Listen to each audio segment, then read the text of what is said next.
Başbakan öksürmekten konuşamayınca meclis karıştı. İtalya Başbakanı koronavirüsle ilgili bilgi vermek için çıktığı kürsüde böyle öksürük krizine tutuldu. Ne yapsa olmadı. Tabii muhalefet de fırsatı kaçırmadı.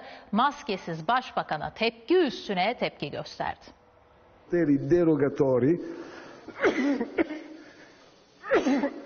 Su içti, mola verdi, ne yaptıysa olmadı. Öksürmekten konuşamadı. Scusate.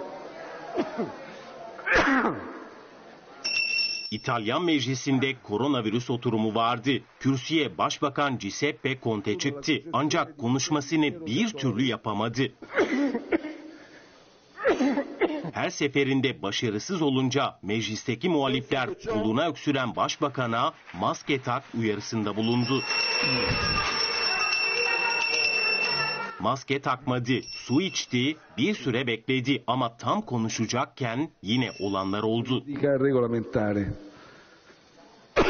Devam edemeyeceğini anlayınca da konuşmamın sonuna geçiyorum. Çünkü boğazımda bir problem var dedi ve son cümlesini de tamamladıktan sonra kürsüden ayrıldı.